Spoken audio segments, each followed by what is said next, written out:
Interesting story में आप लोगों का स्वागत है। आज मैं आप लोगों के लिए शिव जी और श्री कृष्ण जी के विषय के बारे में बताऊंगी, बातचीत के बारे में। क्या क्या कैसे बात हुई श्री कृष्ण और शिव जी ने कैसे बात किया। श्री कृष्ण जी के मन में ये विचार चल रहा था कि मेरे यहाँ एक पुत्र का जन्म हो और वह ऐसा पुत्र हो जिस पर मुझे गर्व हो। वे संतान प्राप्ति की कामना लेकर श्री कृष्ण हिमालय पर्वत पर पहुँचे। वहाँ ऋषि उपमन्यु रहते थे। उपमन्यु मुनि श्री कृष्ण के लिए गुरु समान थे। जब श्री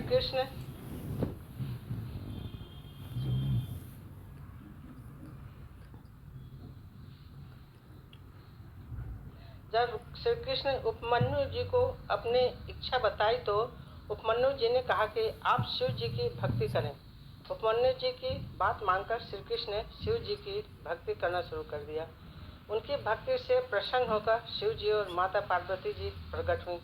शिव जी ने श्री कृष्ण जी से पूछा, बताइए आप क्या बताना चाहते हैं। श्री कृष्ण जी बोले, मुझे श्रेष्ठ संतान चाहिए। शिव जी ने कहा, आपके यहाँ सब नाम का पुत्र होगा।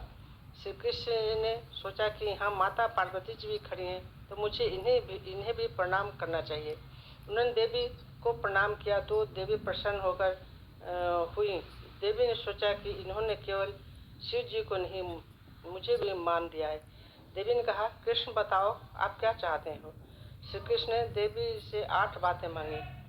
ब्राह्मण के लिए मेरे मन में सम्मान हो, सदैव माता पिता को संतुष्ट रखूं, सभी प्राणियों के लिए मेरे हृदय में प्रेम हो, मेरे बच्चे हमेशा शेष रहें, यज्ञ आदि करके मैं पूरे वातावरण को दिव्य रखूं, साधु संतों का सम्मान करूं, मेरे भाई बंधुओं से मेरा प्रेम बना रहे और मैं अपने परिवार में सदा संतुष्ट रहूं। ये 8 बातें पार्वती जी ने प्रसन्न होकर श्री कृष्ण जी को दी।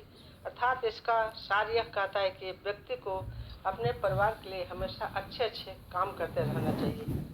अपने परिवार की प्रगति के लिए जहाँ से भी कुछ मिले, अगर वह शुभ है, पवित्र है, सही है तो उसे परिवार तक पहुँचाना चाहिए। पारिवारिक जीवन में ही अनुशासित जीवन शैली होनी चाहिए। ये है श्री कृष्ण भगवान और पार्वती शिव जी का संवाद। श्री कृष्ण जी की चाहत, ये श्री कृष्ण जी की इच्छा थी। उन्होंने शिव जी से कहा, पार्वती से कहा, जो उन्हें वरदान में मिला।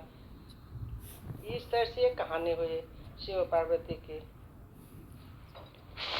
प्लीज़ सब्सक्राइब करें।